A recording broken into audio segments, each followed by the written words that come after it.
Good morning, Your Honors. May it please the Court, my name is Rima Bardawal on behalf of the Respondent Central Therapy. I'd just like to answer the question about who was the petitioner and who was the respondent on the Supreme Court. Actually, it is Nunez, the insured, who's the petitioner, who actually did not prevail at the circuit at the federal level, where the Supreme Court now accepted the certified question. So but the whole basis, of course, the whole basis of the certified question and its acceptance by the Supreme Court of Florida is that there's no clear law on the subject. And I've argued that in our brief, Your Honors, because the fact is, if it's so well settled, they wouldn't have taken it, and that right there undercuts State Farm's entire request for a second-tier review. It cannot be a miscarriage of justice. Right. If you don't have an established principle of law in the beginning, there can't be a departure from that. Exactly, and when we argued that, it can't be a grievous error, and a mere legal error, as the Ivy case says, is not enough, and we, Your Honors, know that. And there was a second case, not that it's binding on this panel, but we filed two cases that you asked were similar. It was the Geico case, and also this same panel, not this panel, but the 3rd District in September of last year denied a writ of cert to State Farm. Your Honors, Judge Cortinas was on that panel that denied the writ by State Farm on the same exact issue before the court today, the same exact policy, the same condition precedent, relying on the same custer and the same affirmative defenses. And it was denied with the same attorney for the defense. And interestingly, Judge Rothenberg was also on that panel. That was on the original Custer case. So not that it's binding, but this same court has already denied a writ of cert on the same exact issues before the court today. So moving on. Do you agree, though, that in the absence of a provision in the statute to the contrary, State Farm is free to include an EUO requirement in its policy language? I don't necessarily agree, because I think Florida Supreme Court in Custer said it is contrary. When you make conditions and restrictions that can forfeit and deprive someone. You're talking about the footnote. Not just the footnote, and I'll get into They that. were talking about an IME, though, in They were Custer. talking about conditions to insurance, period. And if it's a condition to insurance, okay, that is not statutorily mandated, and it can take away your right to statutorily required insurance, then it cannot occur because it's against public policy. So you do not even agree with State Farm's initial premise, which is they are free to add an EUO requirement to its policy if the statute does not affirmatively prohibit it. Allowed to add it, but not as a condition precedent. So it would be a It's condition. like the UM statute. Sure, because it's statutory. You can't put in conditions to coverage that are not provided in the UM statute. And the Florida Supreme Court in Custer cited to a UM case. They cited to the Mullis versus State Farm case, stating that automobile liability insurance and uninsured motorist coverage obtained to comply with or conform to the law cannot be narrowed by the insurer through exclusions and exceptions contrary to the law.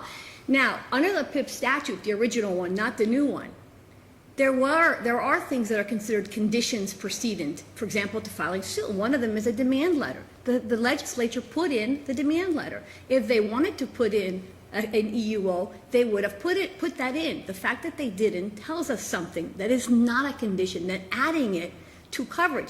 Can they take an EUO? Yes. We're not saying they can't. But can you make it a condition precedent to coverage that forfeits and takes away somebody's statutorily mandated insurance that they have to get? No. But this is a continuing benefits case, is it not?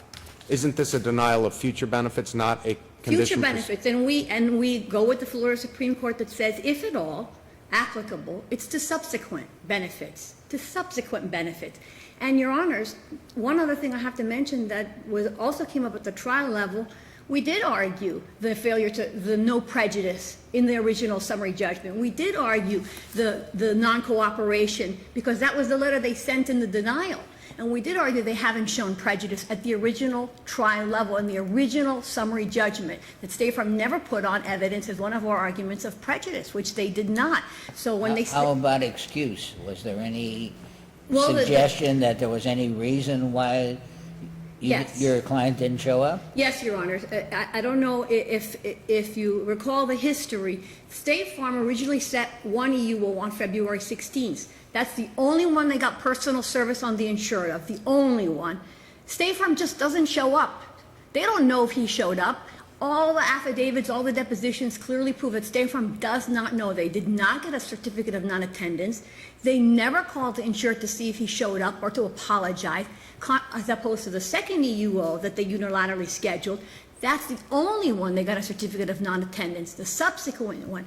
So the State Farm policy says as often as we reasonably require.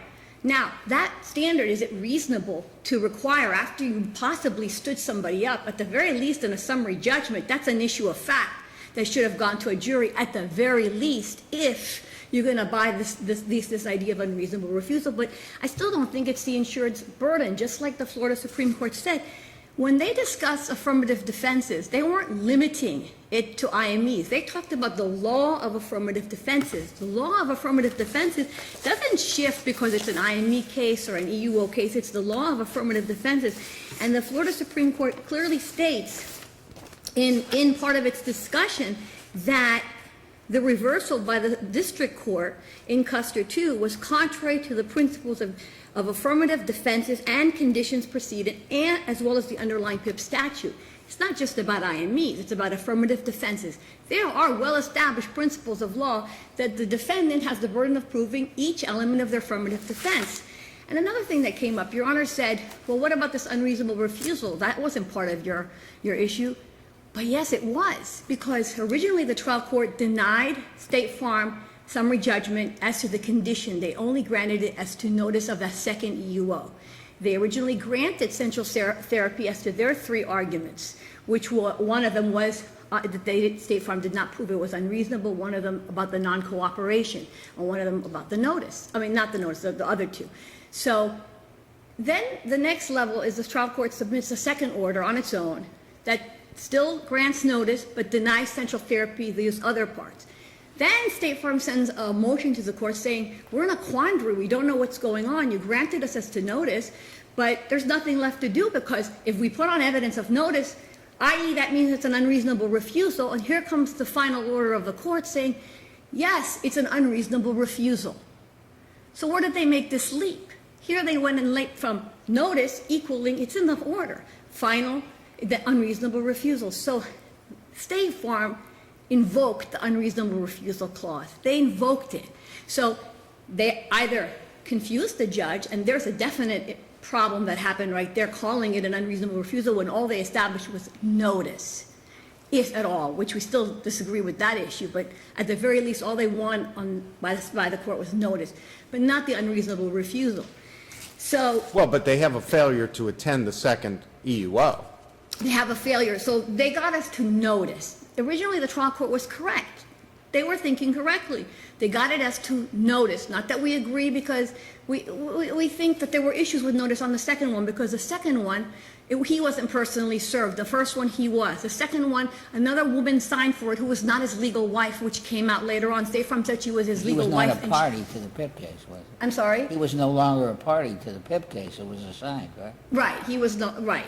And so he didn't sign for it, the certified letter. It wasn't personally served like the first one. But the circuit court didn't reverse on any of those bases, The did it? circuit court reversed. Basically, they went to two issues. They went to the issue of the conditions precedent, and I want to backtrack about the footnote. It's not just in a footnote, Your Honors. If you look at the outset of how the Custer case begins, when the Florida Supreme Court discusses what happened at the district level, they say that the district's level's quashing of the circuit court's opinion based on Goldman is improper. Now, Goldman is the same type of homeowner's case. So the argument used by the Florida Supreme Court when they talk about conditions in non-statutory cases, they were talking about EUO cases being not binding in any kind of condition case regarding IME. So that whole argument is how they got into that footnote. But they begin because the district court used an EUO homeowner's condition case, and they said these kind of cases have no place in the context of statutorily mandated cases. So according to the cases that I cite, Your Honor, if at the outset the discussion is part of the Supreme Court's ultimate opinion, that discussion was, then it's not dicta. And that's the case that we cite in our briefs, Your Honor. Well, even if it is dicta, it's the Supreme Court, and we And that's our second thing. Then defer, it's- to say the least, we Then it's, defer to then the Supreme then it's Court. given the most persuasive of weight. We also cited to that case. Now, I just want to make sure we covered everything. And as Your Honor said, where's the manifest injustice? I mean, we know the standards for certiorari review. The Supreme Court clearly has said it in Ivey and Custer. We have to have grievous errors, gross miscarriage of justice. I mean, State Farm didn't even plead an affirmative defense of unreasonable refusal. So how do you get an order that makes a leap calling it an unreasonable refusal? How do you get that if all you're claiming is a condition based on notice? The fact that the court used those words is very important to the fact that they've adopted the unreasonable refusal standard. Also, in their denial letter, State Farm sent a non-cooperation, which, as Your Honor, Judge Schwartz said, requires the prejudice standards, which was also argued at the trial level that State Farm did not put evidence on. Well, the unreasonable refusal theory existed before the Supreme Court decided Custer. It existed in the general context, whether you were talking about With IMEs. EUOs or IMEs, Right. regardless. And they invoked the whole IME provision. Another interesting, very important point is at the trial level,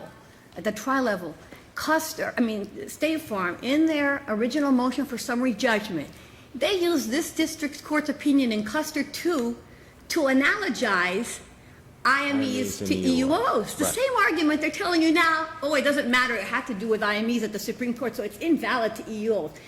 But with a straight face, how could they say this when they stood up before the trial court saying, when that opinion was in the reverse, in their favor, the analogy of IMEs to EUOs. So it cannot be a well-established principle of law because they're contradicting themselves.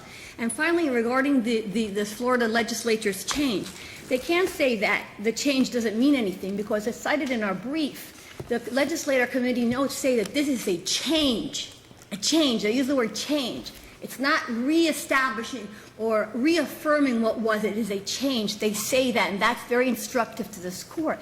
Furthermore, in including the EUO provision in the new PIP statute, guess what else they did, which also lends insight that it wasn't meant to be a condition preceding before.